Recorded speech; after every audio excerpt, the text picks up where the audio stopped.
Shutting out the outspoken Republicans. California's Democratic Assembly Speaker made a controversial decision to remove some of the most vocal Republicans from their leadership positions at the state capitol. KCRA 3 Capitol correspondent Ashley Zavala joining us now to explain how it's expected to impact the legislature's business this week and beyond. Yeah, well, starting off, multiple Republicans told me late Friday this is something that blindsided them. Assembly Speaker Robert Rivas announced he removed the most outspoken Republicans from their vice chair positions on various committees. Now, these committees determine which proposed state laws move forward or how taxpayer dollars are used in the state's budget. So the outspoken Republicans that were stripped from their position include Assemblyman Bill Essayli, who is the vice chairman of the Elections Committee. He has most recently agitated Democrats by introducing a reparations-related bill that the Legislative Black Caucus at first prioritized, but then blocked last year. Also, Assemblymember Alexandra Macedo was stripped from 2 budget committees.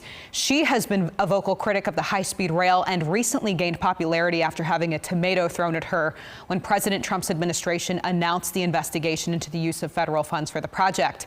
Assemblymember David Tanguipa was removed as vice chairman of the Assembly's Insurance Committee. He has been outspoken about the state's insurance and wildfire situation since the Los Angeles wildfires broke out. Assemblyman Joe Patterson from our area was removed as vice chairman of the Assembly's Health Committee.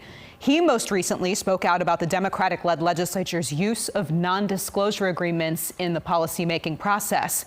And Assemblyman Carl DeMaio has been scrutinizing and criticizing state spending recently, getting the Newsom administration to admit that it has spent more this year on health care for undocumented people than it expected by billions. That's estimated up to be $9.5 billion.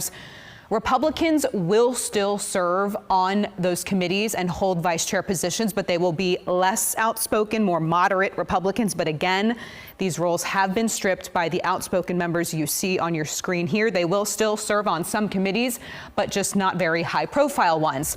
In a statement, Republican Assembly Minority Leader James Gallagher said, quote, "Before they've even taken action on a single bill to lower the cost of living, Assembly Democrats retaliated against Republican lawmakers for highlighting their failures on the cost of living, wildfire, and energy. Let me be clear," he said in part, "we will not be intimidated by petty politics." Meanwhile, a spokesman for Assembly Speaker Robert Rivas, Nick Miller, said, quote, "The speaker routinely addresses committee needs throughout the year, and his goal is always to ensure members are in optimal roles to collaborate effectively and deliver for Californians." We should note, Speaker Robert Rivas has only been in the leadership position for 1.5 years. I've been covering the Capitol for more than 7 years now, and even experts that I've talked to who have been around longer have really said this is an odd time to do this, and I have never seen a legislative leader do this big of a shuffle before a lot of these committees even have their first hearing. So those committees begin this week, and we are hoping to hear from Assembly Speaker Robert Rivas today. We have not heard from him since the first week of the legislative session in January. A lot of questions, yes, for sure. Yep. All right.